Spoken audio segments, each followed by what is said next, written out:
It began like any other cosmic discovery. A silent flash in a sky survey, a new object streaking into the solar system. But what followed shattered every expectation. On July 1st, 2025, astronomers detected an interstellar body designated 3I Atlas, racing into our neighborhood at a staggering 130,000 mph. At first glance, it looked like a comet, fast, bright, icy. But when NASA pointed its instruments toward it, something was wrong. The object's tail wasn't trailing behind as it should have. It was pointed toward the sun, a direction that defies not only experience but physics itself. Solar radiation should push comet dust away always, yet this plume was fighting upstream. Was this a trick of perspective, a data error, or something far stranger? Because the more telescopes looked, the clearer the anomaly became. The tail didn't behave like gas and dust escaping a rock. It looked like thrust. And if that's true, if this tail isn't passive but powered, then 3I Atlas isn't just visiting. It's arriving, and it may be under control. From the moment 3I Atlas entered our solar system, scientists knew they had something rare. Only two confirmed interstellar visitors had ever passed through: Oumuamua in 2017 and Borisov in 2019. Both stirred controversy, but 3I Atlas quickly exceeded them in mystery. The Atlas survey in Chile flagged it first, but it was NASA's early images that stunned the community. The object's tail, its so-called plume, wasn't following the rules. It wasn't trailing behind the object away from the sun like every comet ever studied. It was projecting directly toward the sun. Veteran comet scientist Bryce Bolin called it blobby, sunward, and completely unmatched by anything in the record books. Gemini South and the LEL Observatory confirmed the anomaly. Frame after frame showed the same thing: a persistent, dense jet moving in the wrong direction. Solar radiation pressure, nature's invisible wind, should be pushing everything away from the sun. But this dust was seemingly being pushed into the wind, against the flow of photons, defying the most basic dynamics of comet behavior. The orbital data made it worse. A retrograde path nearly aligned with Earth's orbit with an eccentricity over 6, meaning it wasn't just unbound from the sun. It was slicing through our system like a blade, ignoring every rule in the book. By late July, even the Hubble Space Telescope had locked in, capturing high-resolution images of the same narrow sunward arc, never changing shape, never weakening.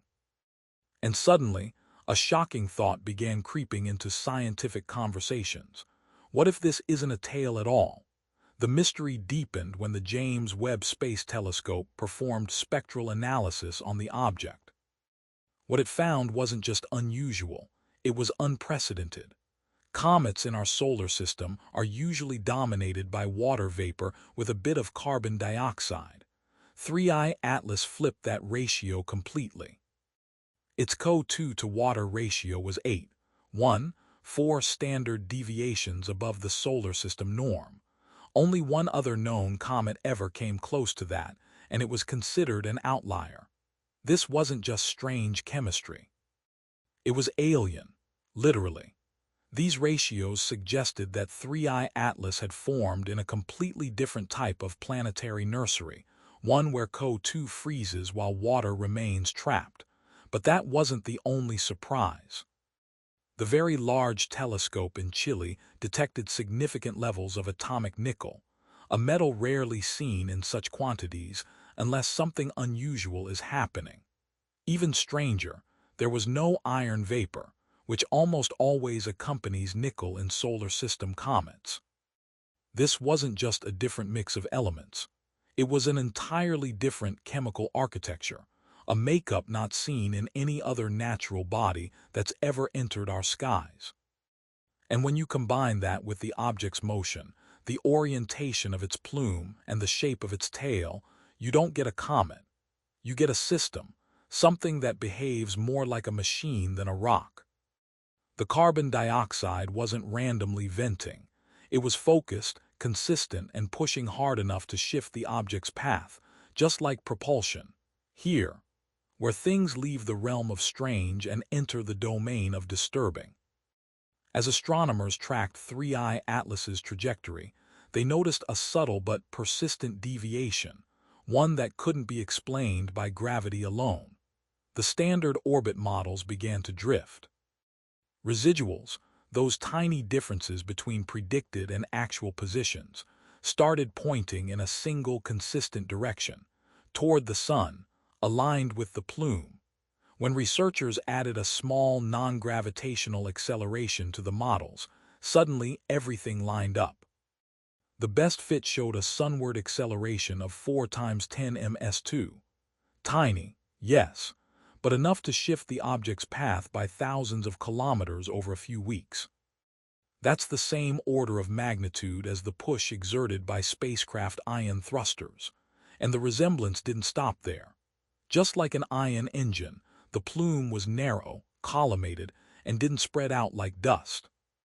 The material wasn't fluffy or chaotic. It was dense, heavy, and held a tight formation. In simple terms, the plume looked manufactured.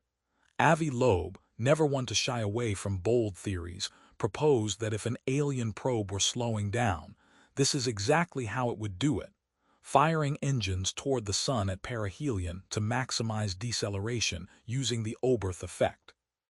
And disturbingly, that's exactly what 3I Atlas appears to be doing. The numbers don't lie. Natural sublimation can't account for this much directional force. The object isn't being pushed by sunlight. It's being driven by something else. And now we reach the most critical moment of the story. On October 30th, 2025, 3I Atlas will pass behind the sun, vanishing from every telescope on Earth. This is known as solar conjunction, a period when radio signals are blocked and visual tracking becomes impossible. In other words, this is the perfect moment to hide a maneuver. If this object is being propelled, if it's intelligent or even autonomous, this is when it would act. A trajectory shift made while behind the sun would go undetected until it emerges, at which point it could be on a completely new path. And the timing couldn't be more suspicious. Every major planetary defense team is watching. The trajectory before conjunction placed the object near Mars, Venus, and Jupiter in a precise sequence of flybys with odds lower than 1 in 20,000. The eccentricity of its orbit isn't just unbound. It's nearly a straight line, 6 times greater than the norm for interstellar objects. This isn't the typical chaotic tumble of space debris. It's controlled, calculated, and heading into a blind spot.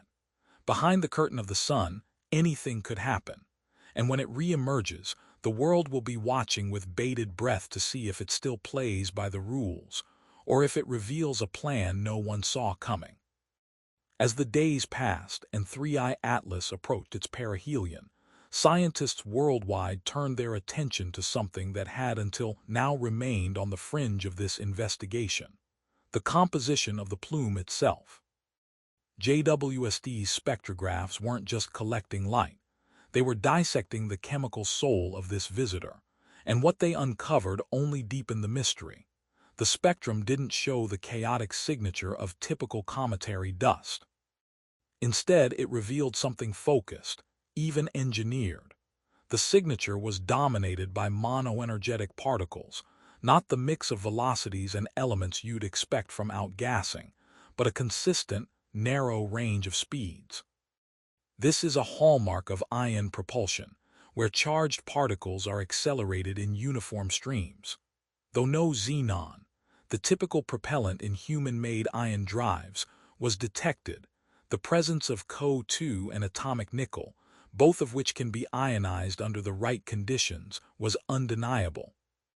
The ratios were tight, the dispersion low, and the directional vector of the jet matched perfectly with the non-gravitational acceleration. It was almost as if the object was generating controlled thrust, not by accident, but with purpose. And if that's true, then the question isn't just what it's doing, but why it's doing it now.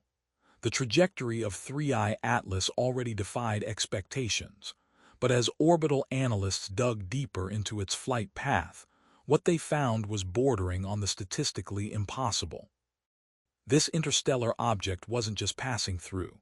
It was threading a cosmic needle, skimming past Mars on October 3rd, then Venus in November, and Jupiter the following March.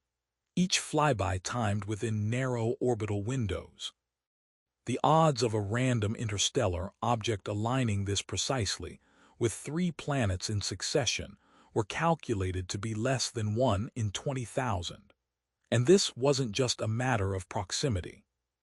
The angle of approach placed 3I Atlas within 5 degrees of the ecliptic, nearly aligned with Earth's orbital plane, a corridor rarely used by natural interstellar debris, which typically plunges in from steep angles. The pattern felt more like a flight plan than a coincidence. Some mission planners at JPL whispered about a gravity assist sequence, the kind used by human spacecraft to gain or lose velocity with minimal fuel. In this case, however, the object didn't seem to be accelerating away. It was slowing down, almost as if it were preparing for insertion into a stable orbit. And if you wanted to disguise that maneuver, you'd wait for solar conjunction, just like 3I Atlas is doing now. Statistically, it's nearly impossible to have 3 such unique interstellar visitors in a single decade, let alone 4 within 5 years, unless we were never looking in the right places before. The forecasts from Rubin, paired with new A-assisted orbital anomaly detectors, suggest a coming storm, a wave of data so intense it will crash through every current model of planetary dynamics. Some believe this is the real story. 3I Atlas isn't just a message. It's the announcement, a prelude. The kind of marker species leave behind when they're about to make contact or make sure you're ready for what's next. We built telescopes to peer into the void. We launched probes to touch the edge of the solar system. We pointed infrared lenses into the past to witness the birth of galaxies. But in all our ambition to look outward, we never imagined something might be looking back. And now 3I Atlas has shattered that illusion. It didn't come screaming with radio waves or shining with impossible lights. It came quietly, elegantly, masked in the language of nature, dust, gas, trajectory. But buried in those numbers was a different kind of grammar, one not meant to be heard but understood. A tail pointed against the solar wind. An acceleration that resists gravity, chemistry that doesn't belong here, timing that threads planetary alignments with the precision of an orbital scalpel. And now, at the moment of maximum energy, just as it reaches its closest point to the sun, it vanishes behind the one place we cannot follow. What happens behind that curtain? Maybe nothing, maybe everything. Because in the silence of that shadow, we are being tested, not with fire or invasion or messages in the sky, but with patterns, with clues, with just enough friction to see if we're paying attention. And if we are, what will we do with what we've seen? This may not be the story of a spacecraft from another world. This may be the story of a civilization, ours, that just crossed a threshold. The moment we stopped assuming the universe was empty and started asking why it no longer looks that way. 3I Atlas isn't just an object, it's a mirror, a signal, a question. And maybe, just maybe, it's the answer we've been waiting for all along.